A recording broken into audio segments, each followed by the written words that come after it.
So we are investors, यशस्वी भव, through which we simplify your finances. So जो subject आज का रखा गया है वो है मेकिंग स्क्रीन्स। पर्टिकुलरली ये जो सब्जेक्ट है इसलिए है कि जो हमारे मन में एक डाउट रहता है कि जो यूनिवर्स है लिस्टेड कंपनीज का वो थाउजेंड्स में है, 6 7 8 थाउजेंड कंपनी लिस्टेड है, इंक्लूडिंग एसएमईज की बात करें। तो हमारा ध्यान किस तरफ होनी चाहिए, हम एलिमिनेट कैसे करें। थोड़ा सा प्रोसेस को सिंप्लीफाई करने के लिए, और जो वीड्स है, मतलब जैसे अगर हम अ, एक यूनिवर्स की बात करें तो उसमें अननेसेसरी का जो नॉइज क्रिएट हो रहा है उसको हम कैसे एलिमिनेट करें ताकि हमारे पास जो चीजें हो वो फिल्टर्ड होके मिले। उसका एक छोटा सा प्रोसेस है, मैं डिस्कस करूंगा आपसे। सो इससे पहले कि हम आगे बढ़े, मैं आपको बता दूं कि मैं सेबी रजिस्टर्ड नहीं हूं, और एनालिसिस के दौरान अगर कोई भी स्टॉक का नाम डिस्कस होता है वो केवल एजुकेशनल पर्पज के लिए होगा। वो किसी भी तरह से बाई और सेल रिकमेंडेशन नहीं होगा। आप कोई भी ट्रांजेक्शन करने से पहले अपने फाइनेंशियल एडवाइजर से जरूर संपर्क करें, उनकी सलाह लें, और अपनी तरफ से भी अपना पूरा डिलीजेंस करें। उसके बाद ही एक वाइज डिसीजन लें। तो सीधे आते हैं हम कि मैंने एक स्क्रीन बनाई है थोड़ा सा, उसको मैंने नाम दिया कंपाउंडर्स। कंपाउंडर्स का मतलब क्या कि जो कंपनी जो है ऑलरेडी थोड़ा बहुत अपने आप को प्रूव कर चुके हैं पिछले कुछ सालों में, और अगर आगे भी जाके उनमें कुछ अगर काम वैसा ही चलता रहा तो वो एक कंपाउंडिंग इफेक्ट दे सकते हैं। तो उसके लिए क्या देखेंगे हम, तो businesses which are having their financial matrices picture perfect, मतलब कि ऐसे बिजनेसेस जिनका सारा फाइनेंशियल मैट्रिक्स जो है एकदम पूरा एकदम बढ़िया है, पूरा पिक्चर परफेक्ट है। तो उसके लिए हम क्या देखेंगे स्क्रीन में कि जो मैं स्क्रीन बनाऊंगा मैं डिस्कस कर लेता हूँ पहले क्या देखेंगे हम। तो एक साइजेबल मार्केट कैप हो, तो 10,000 करोड़ से ऊपर का मार्केट कैप हो, थोड़ा स्टेबिलिटी हो, जिसको ज्यादा रिसर्च नहीं करना। एक उसको स्टेबल टाइप की कंपनी चाहिए जिसका ठीक ठाक मार्केट कैप हो, लिक्विडिटी कंपनी के शेयर्स में ज्यादा हो, आराम से बेच सके खरीद सके। तो इसलिए मार्केट कैप थोड़ा सा ओवर साइड पे लिया है। तो मार्केट कैप हम ये अपने अपने आप सब कस्टमाइज कर सकते हैं, आप चाहें तो इसको जितना कहें 5,000 कर लें, 1,000 कर लें। बट एक ठीक ठाक साइज की कंपनी जो है वो मोर देन 10,000 करोड़ का मार्केट कैप होना चाहिए उसका। सेल्स ग्रोथ की बात करें लास्ट 5 इयर्स में, तो एटलीस्ट 20% का सेल्स ग्रोथ आखिरी 5 सालों में होना चाहिए उसमें। कंपाउंडेड CAGR सेल्स ग्रोथ है ये। फिर प्रॉफिट ग्रोथ की बात करूं मैं, तो 5 साल का प्रॉफिट ग्रोथ 25% से होना चाहिए। थोड़ा बहुत ऑप्टिमाइजेशन अपने मार्जिन में करके सेल्स ग्रोथ से ज्यादा उसका प्रॉफिट आना चाहिए। देन अगर बात करूं तो ROC उसका 20% से ऊपर होना चाहिए, और ROE उसका 20% से भी से ऊपर होना चाहिए। और डेट टू इक्विटी रेशियो, ये क्या होता है कि कंपनी के पास उसके इक्विटी रिजर्व्स के अगेंस्ट में कितना डेट है, तो वो 0.2 होना चाहिए। दैट मीन्स कि अगर 100 करोड़ की इक्विटी है तो 20 करोड़ से ज्यादा डेट नहीं होना चाहिए। दैट मीन्स कि अच्छे से डेट को उन्होंने अंडर कंट्रोल रखा हुआ है, डेट की कोई समस्या उनके पास नहीं है। तो हम देखते हैं कि इस स्क्रीन में फिर हमें क्या मिलता है। तो सीधा हम देखते हैं कि स्क्रीन को लगाने के बाद, इस तरह की स्क्रीन को लगाने के बाद सबसे पहले हम स्क्रीन बनाएंगे कैसे। तो हमने सामने स्क्रीनर खोला आपके, आप चाहें तो किसी और वेबसाइट पे स्क्रीन बना सकते हैं। मैं स्क्रीनर यूज करता हूँ इसलिए मैं स्क्रीनर पर बना के दिखाता हूँ आपको। तो मैं स्क्रीनर को यहाँ प्रमोट नहीं कर रहा हूँ, ये जस्ट मेरे पास ये टूल है तो मैं इसी से करके दिखाता हूँ। वहां भी सिमिलरली ऐसा ही कुछ होगा। तो यहाँ पे देखिए ऊपर जो फीड है, फिर स्क्रीन है, मैं स्क्रीन पे क्लिक करूंगा तो पहले से कुछ स्क्रीन्स बने हुए हैं, और ये ऑलरेडी जो खुद का डिफॉल्ट स्क्रीन बना के दिया स्क्रीनर ने वो सब है। यहाँ पे क्रिएट न्यू स्क्रीन्स, यहाँ पे गया मैं, ये रहा। यहाँ पे आपको टाइप करना है, तो बहुत ध्यान दीजिएगा। हमने क्या डिस्कस किया था, मार्केट कैप अबाउट 10,000। तो ये मैंने मार्केट लिखा तो आ गया मार्केट कैपिटलाइजेशन, तो आपको यहीं सिलेक्ट करना है। सिलेक्ट किया आपने, ये क्या था, 10,000 से ज्यादा, तो ये साइन हो गया ग्रेटर देन का, आपने लिख दिया 10,000। ठीक है। उसके बाद नीचे आने के लिए आपको हमेशा एंड लिखना पड़ेगा, AND। तो अपने आप कर्सर नीचे आएगा, आप एंड नहीं लिखेंगे तो एरर हो जाएगा। फिर क्या था, सेल्स ग्रोथ, यहाँ लिखा हुआ है सेल्स ग्रोथ 5 इयर्स लिखा था हमने, सेल्स ग्रोथ 5 इयर्स। ये क्या होना चाहिए, 20% से ज्यादा होना चाहिए। तो 20, फिर हमने किया एंड, नीचे आ गए। फिर था प्रॉफिट ग्रोथ, ये क्या लिया था हमने, 25% लिया था, तो हमने लिखा है 25। फिर लिखा है यहाँ पे एंड। ठीक है, उसके बाद क्या लिखा था हमने, ROC, return on capital employed. ये देखिए पूरा आ रहा है रिटर्न, इसको बोलते हैं ROC। ये क्या होना चाहिए, 20% से ज्यादा होना चाहिए। तो ये हमने 20 लिख दिया। 20% भी आप लिख सकते हैं, 20 भी लिख सकते हैं, कोई दिक्कत नहीं है। फिर ROE, रिटर्न ऑन इक्विटी, ये हमने ले लिया 20% से ज्यादा। और आखिरी क्या था, डेट टू इक्विटी है, डेट टू इक्विटी रेशियो, इसको हमें क्या लेना है, 0.2। ठीक है, यहाँ पे ऊपर एंड छूटा हुआ है, एंड आपको लिखना पड़ेगा। ये स्क्रीन बन गई, यही सारे रेशियोज थे, हम फिर से एक बार कंफर्म कर लेते हैं। ये रहा, मार्केट कैप 10,000 से ज्यादा, sales growth 5 years 20%, profit growth 5 years 25%, ROC 20, ROE 20, debt to equity 0.2%, 0.2। ठीक है, ये यहाँ पे अबाउट 20% है, मैं लिख ही देता हूँ यहाँ पे।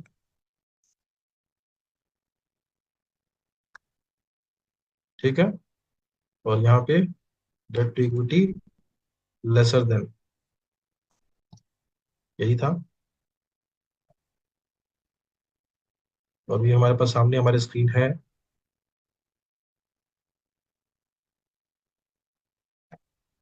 ठीक है, यहाँ पे only companies with September 2024 results, तो मतलब रिजल्ट सबके आ ही गए हैं। जो कंपनी अभी तक रिजल्ट नहीं दे पाई है, तो वैसे ही उस कंपनी में कोई ना कोई समस्या है, कॉर्पोरेट गवर्नेंस का इशू है, तो हम यहाँ कर देते हैं एक्सक्लूड।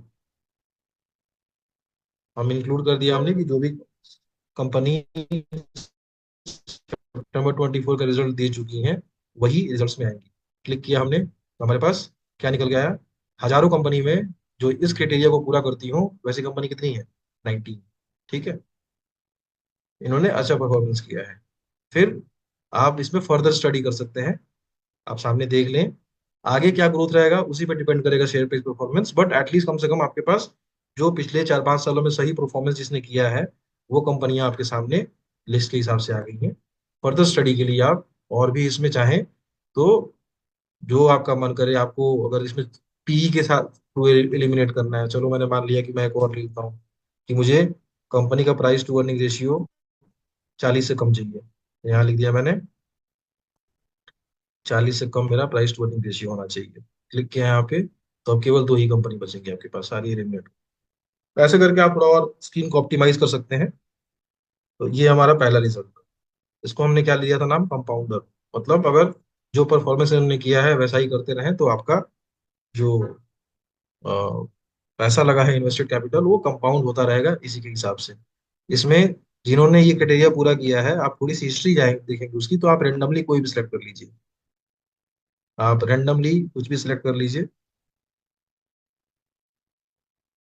यहाँ एरर क्यों आया, क्योंकि लास्ट में जहाँ हम एंड करेंगे वहां एंड नहीं रहेगा। तो अगर मैं कोई भी उठाता हूँ इसमें से, कोई भी एक, चलिए वारी को ले लेता हूँ, तो हालांकि कुछ आखिरी 6 महीने 7 भर में कुछ रहा है, बट ये 5 इयर्स का परफॉर्मेंस देख ले हम, तो ये परफॉर्मेंस रहा है इसका, क्योंकि आखिरी साल में कुछ दिक्कत हुई है due to margin decrease, due to margin decrease, ये 22, 23, 20, और अभी आखिरी क्वार्टर में रिपोर्टिंग मार्जिन वाज 14। तो ये फर्दर स्टडी आपको करनी पड़ेगी उस पर आगे जाके। ठीक है, वही अगर मैं किसी और का उठा लूं, मैं अगर किसी का भी उठाएंगे आपको अच्छा ही मिलेगा, नेटवेब देख लें आप, तो पिछले 5 साल का परफॉर्मेंस देखेंगे तो आपको ऐसा परफॉर्मेंस दिखेगा। ये 1 साल पहले ही लिस्ट हुआ है, तो जुलाई 23 का है, 1.5 साल का, तो ये 898 से 2500 के आसपास ट्रेड कर रहा है विद इन 1.5 ईयर्स। तो ये था पहला स्क्रीन हमारा। दूसरे स्क्रीन पे हम आते हैं। दूसरे स्क्रीन था हमारा टर्निंग अराउंड का, businesses which are turning around may have disrupted balance sheet, but any positive development needs active tracking. तो यहाँ पे जो बिजनेस टर्न अराउंड का मतलब क्या, कि जो थोड़ा खराब हो गए हैं लेकिन अभी वो थोड़ा अपना उनको काम ज्यादा मिला है, या कुछ वो अपॉर्चुनिटी देख रहे हैं, अपने बैलेंस शीट को ठीक कर रहे हैं, अपने बिजनेस को ठीक कर रहे हैं, तो उसमें हम उन चीजों को हम कैसे ट्रैक करेंगे, क्योंकि वहां पे हमें ना अर्निंग ग्रोथ दिखेगा, ना आरओसी दिखेगा, ना आरओई दिखेगा, सब कुछ खराबी दिखना शुरू हो जाएगा। तो हम उसमें क्या ट्रैक करें, अब हम ये फिल्टर क्यों लगा रहे हैं, ताकि फिल्टर लगाएंगे तो हमारे सामने कंपनियां जो है एलिमिनेट हो जाएंगी, जो इस कैटेगरी में नहीं आती। थोड़ा सा हम बहुत ज्यादा मेहनत करने से बचेंगे। तो हम क्या देखेंगे पहले, कि हम मार्केट कैप ले लेंगे जो कि 20,000 से कम हो और 500 करोड़ से ज्यादा हो। छोटी कंपनी होगी, टर्न अराउंड करेगी, ये बड़ी कंपनी भी कर सकती है, ऐसा नहीं कि 20,000 के कम वाली ही कंपनी टर्न अराउंड करती है। जो बड़ी कंपनी का थोड़ा बहुत खराब रहा है नियर हिस्ट्री, उसको भी देख सकते हैं हम। बट अब टर्न अराउंड देखना है तो थोड़ा छोटी कंपनी में देखें, ताकि अपसाइड जो हो ह्यूज हो। इसलिए हमने 20,000 से कम का मार्केट कैप यहाँ पे डिसाइड किया है। आप अपने हिसाब से उसको चेंज कर सकते हैं। सेल्स ग्रोथ तो होना चाहिए, भले प्रॉफिट ना बने बट सेल्स ग्रोथ मिलना चाहिए। सेल्स ग्रोथ नहीं मिल रहा मतलब काम ही कुछ नहीं है। ठीक है।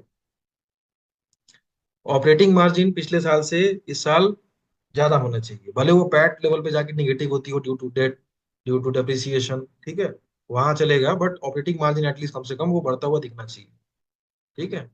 फिर अब हम यहाँ पे पी नहीं ले सकते क्योंकि पैट नहीं बन रहा, ईपीएस नहीं बन रहा, तो पी बनेगा नहीं। तो दूसरा मैट्रिक्स का यूज कर सकते हैं यहाँ पे, ईवी बट्टा एबिटा, मतलब enterprise value divide by EBITDA. मतलब जो आपका ऑपरेटिंग प्रॉफिट आ रहा है विथ अदर इनकम मिला के, वो हो जाएगा एबिटा। तो अगर कोई कंपनी एटलीस्ट ऑपरेटिंग लेवल पे पॉजिटिव है, दैट मीन्स कि कंपनी का कम से कम जो कोर वर्क है वो सही चल रहा है। तो ईवी एबिटा 30 से नीचे हम ले सकते हैं। आप चाहें तो वहाँ 20 भी लें, 25 भी लें, अपने हिसाब से उसको कर लें। फिर आया ग्रॉस ब्लॉक। अब कंपनी ग्रॉस ब्लॉक का मतलब क्या होता है? ग्रॉस ब्लॉक का मतलब होता है कि टोटल एसेट्स जो है उसके विदाउट डेप्रिसिएशन, विदाउट डेप्रिसिएशन आज तक जितना उसने एसेट खरीदा है उसका वैल्यू क्या है, तो वो है ग्रॉस ब्लॉक। तो ग्रॉस ब्लॉक पिछले 3 साल के ग्रॉस ब्लॉक से ज्यादा होना चाहिए। दैट मीन्स कि कंपनी के एसेट पिछले 3 साल में बढ़ गए हैं। इसका मतलब क्या? कंपनी कैपेक्स कर रही है। नेक्स्ट है डेट। तो डेट जो है, पिछले 3 साल में जो पहले डेट था, आज वो डेट जो है वो कम हो गया है। तो मार्केट का क्या था हमारे सामने? 500 से कम, यहाँ पे एंड लगाना पड़ेगा आपको। और मार्केट कैप था आपका 500 से ज्यादा था सर। 500 से ज्यादा, और 20,000 से कम। ठीक है। आप चाहें 10,000 भी कर सकते हैं, आपको और छोटी कंपनी में इंटरेस्ट है तो। क्या लिखा था हमने? EV EBITDA. ईवी एबिटा हमने कहा था कि हमें 30 से कम चाहिए।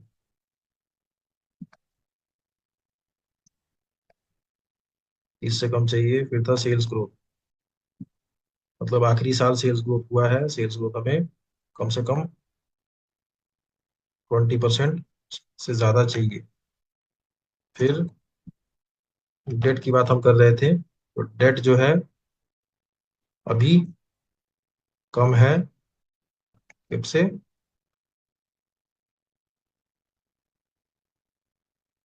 3 साल पहले के डेट से। इसमें पिछले साल का डेट का नहीं आता है, नहीं तो मैं पिछले साल का भी ऐड करता है इसमें, कि थोड़ा एक मुझे सिक्वेंशियल मिलता। फिर हमने कहा था ग्रॉस ब्लॉक, मतलब एसेट्स जो हैं इसके बढ़े हुए हैं पिछले सालों से। ये है ग्रॉस ब्लॉक प्रोसीडिंग ईयर। और भी कुछ छूट गया क्या इसमें? डेट का हो गया, डेट। एबिटा हो गया, ऑपरेटिंग, हाँ ऑपरेटिंग, जो ऑपरेटिंग मार्जिन जो है वो डेटा में लिख दिया। ऑपरेटिंग मार्जिन जो है पिछले साल से ज्यादा होना चाहिए, ये भी हम डाल देते हैं इसमें। ओपीएम, ये है ऑपरेटिंग लास्ट ईयर। ठीक है, ये आपका पूरा स्क्रीन बन गया। और हम यहाँ पे FY 24 की कंपनी, यहाँ पे क्या होगा कि जो सितंबर क्वार्टर रिजल्ट आया हुआ है वही कंपनी इसमें आएंगी, जिसने नहीं दिया है वो अपने आप एलिमिनेट हो जाएगी। तो आप देखें कि अगर मैं इसको भी देख लूँ तो मेरे पास केवल 35 कंपनीज आएंगी जो कैपेसिटी एक्सपेंशन भी कर रही हैं, जिनने अपना डेट भी कम किया है। ठीक है। और जिनके सेल्स भी बढ़े हैं, जिनके ऑपरेटिंग मार्जिन भी पिछले साल से ज्यादा है। ठीक है। ये सारी कंपनीज हैं। जैसे कि अभी जो एक अदर साइड से एक सजेशन मिला कि नॉट एन एसएमई लिख देंगे तो एसएमईज कंपनी यहाँ से एलिमिनेट भी हो जाएंगी। तो वो आप देखें कि ये करने के बाद भी हमारे पास 35 कंपनीज हैं जो इस कैटेगरी में आती हैं। आप इसको चेक करके फिर आप बारी बारी से फर्दर स्टडी करके कि किसमें मुझे इंटरेस्ट दिख रहा है। ठीक है। आगे जाके आप चाहें, आपको एक सिलेक्ट कर, जैसे मान लीजिए मैंने ये एक सेमी कंपनी है ताराचंद इंफ्रा। ठीक है। इसको देखेंगे तो क्या देखेंगे आप? शायद नई लिस्टिंग है, यहाँ देखिए। आगे आएंगे तो आपको क्या दिखेगा यहाँ पे? ईयर ऑन ईयर बेसिस पे देखिए बढ़ता हुआ दिख रहा है यहाँ पे। यहाँ मार्जिन भी बढ़ता हुआ दिख रहा है। नीचे आएंगे तो आपको डेट कम दिखेगा पहले से, हालांकि बहुत ज्यादा तो नहीं है, बट अब चूंकि उसने 2 रुपया घटे या 1 रुपया घटे, 4 करोड़ घटे, घटना का मतलब घटना ही होता है। और उसके अलावा आपका एसेट्स देखें तो देखिए कैसे बढ़ता चल रहा है। तो फर्दर आप इसमें और स्टडी कर सकते हैं, just going by their conference call, बीटी कितना ग्रोथ रेट आने वाला है, क्योंकि आगे का परफॉर्मेंस जो है वो उसी से डिसाइड होना है। इसके अलावा केवल स्क्रीन पे डिपेंड, स्क्रीन आपको बस एक एक स्क्रीन दे दिया उसने आपको, कि आप स्क्रीन मान लें कि मेरे पास ये कंपनीज का लिस्ट है, मैं इसमें फर्दर स्टडी करूंगा और चेक करूंगा कि आगे कौन मुझे ज्यादा इंटरेस्टिंग लग रहा है। आप कुछ नाम हम डिस्कस भी करते हैं, आपको इसमें दिखेगा भी, बहुत सारी कंपनी आपके वॉच लिस्ट में होगी, वो भी आपको दिख रही होगी। ठीक है, तो उन्होंने ये चीजें करके दिखाई हैं या करते हुए दिख रहे हैं, तो इस तरह से आप देख सकते हैं। मैंने सेल्स ग्रोथ की बात यहाँ पे क्यों ली, क्योंकि ऐसा भी होगा कि कंपनी एक्सपेंड आज करने जा रही है, तो आज से टर्न डाउन कर रही है, तो कहाँ सेल्स ग्रोथ को मिल जाएगा, जस्ट बिकॉज कि कंपनी अगर कैपेक्स में रहेगी ना, तो उस समय मार्केट रिएक्ट नहीं करता है। मार्केट या तो जब कैपेक्स कंप्लीट होने वाला है और अर्निंग किक इन होने वाली है, तभी जाके रिएक्ट करता है। तो कोई कंपनी अगर बहुत ही मेगा एक्सपेंशन फेज में है, बट नियर टर्म में उसका कुछ होने वाला नहीं है, तो मार्केट केवल कैपेक्स को देखते हुए, क्योंकि एक अनसर्टेनिटी रहती है कि जब तक कैपेक्स पूरा होगा तब तक पता नहीं मार्केट में क्या कंडीशन रहेगी, इसीलिए पहले कोई उसको नहीं करना चाहता प्राइस इन। तो नियर जब एकदम कैपेक्स पूरा होने के और ऑपरेशनलाइजेशन होने के नजदीक हम खड़े हो जाते हैं, जहां से रेवेन्यू आना शुरू हो, प्रॉफिट दिखना शुरू हो, नियर जब हम टर्न अराउंड के पास पहुंचते हैं, ब्रेक इवन के पास पहुंचते हैं, वहां पे ग्रोथ जो है कंपनी को इन मार्केट कैप और शेयर प्राइस में ज्यादा देखने को मिलता है। ठीक है, तो ये मैंने दो ही स्क्रीन्स लिए हैं, आप चाहें तो इसमें जो भी आपको ऑप्टिमाइज करना हो इसके अलावा। ठीक है, यहाँ पे इज नॉट ए सेमी, यही कहना चाह रहे थे सामने। तो यहाँ पे तीन कंपनी आपके सामने एलिमिनेट हो गई, तो जो एसएमईज थी वो बाहर हो गई। आप इसमें चाहें तो और भी कर लें। आपको अगर 30 का ईवी EBITDA ज्यादा लग रहा है, तो आप यहाँ 20 कर लीजिए, आपको और फिल्टर्ड स्क्रीन मिलेगा, तो अब कंपनी केवल 19 बची। ठीक है, अब इसके बाद आप फर्दर स्टडी करें। एटलीस्ट कम से कम जब आप ये स्क्रीन लगाते हैं तो बहुत चीजों की श्योरिटी मिलती है आपको। ठीक है, कि कंपनी में सस्ती ले रहा हूँ ये बेटा, इसमें सेल्स ग्रोथ देखने को मिल रहा है, डेट उन्होंने कम कर दिया, कैपेसिटी एक्सपेंशन कर दी उन्होंने। ठीक है, इससे तो कोई मतलब है नहीं। ठीक है, ऑपरेटिंग मार्जिन पिछले साल से ज्यादा है, इतनी श्योरिटी आपके पास रहती है। बाकी आगे फर्दर स्टडी आपको करने की जरूरत है, क्योंकि ऐसी कंपनियों में बैलेंस शीट थोड़ा उतना अच्छा होता नहीं है, वहां पे आपको ROE ROC नंबर जो है वो उतने अच्छे मिलेंगे नहीं। तो ये, क्योंकि बैलेंस शीट ठीक नहीं है, तो ROC number, ROE number, cash flow statements, ये सब उतने परफेक्ट नहीं रहेंगे। आप यहाँ देखें ROC का नंबर, कुछ कुछ के तो अच्छे भी हैं, बट यहाँ नीचे यहाँ पे खराब भी हैं। ठीक है, और ये नंबर्स जब कंपनी अच्छा काम करना शुरू करती हैं तो इंप्रूव होना शुरू हो जाता है। तो इस तरह से जो है आप चाहे स्क्रीन अपनी तरफ से बना सकते हैं। आपको इसमें मन करे कि नहीं, मुझे अभी ही ROC मेरा पक्का होना चाहिए, मेरा बिना ROC अच्छे के काम चले गए, तो आप यहाँ पे लिख दीजिए अपने हिसाब से, रिटर्न कैपिटल एम्प्लॉयड मुझे 20% से ज्यादा ही चाहिए, तो हम ले लेते हैं 20%। अब हम क्लिक कर लेते हैं, तो दायरा और छोटा होकर केवल 4 कंपनी का बचेगा। इस 4 कंपनी को फर्दर स्टडी कर लीजिए आप, जैसे चाहे कर सकते हैं, जिस तरह की कंपनी चाहे जो आपके कैटेगरी में फिट होती है आप ला सकते हैं। फर्दर स्टडी हमेशा डिपेंड करेगा कंपनी के फ्यूचर प्लानिंग्स क्या है, उसी पे डिपेंड करेगा कंपनी का ग्रोथ। उसके लिए आपको आगे जाके उसकी कॉन्फ्रेंस कॉल्स, इन्वेस्टर प्रेजेंटेशन, उनके इंटरव्यूज, उनके अर्निंग रिपोर्ट्स किस तरह से आते हैं, मीडिया रिलीज सारे पढ़ने पड़ेंगे, तब जाके आप एक इन्फॉर्म डिसीजन ले पाएंगे। तो ये था मेरी तरफ से। इसके बाद आपको इसमें कोई भी डाउट है, यू कैन आस्क।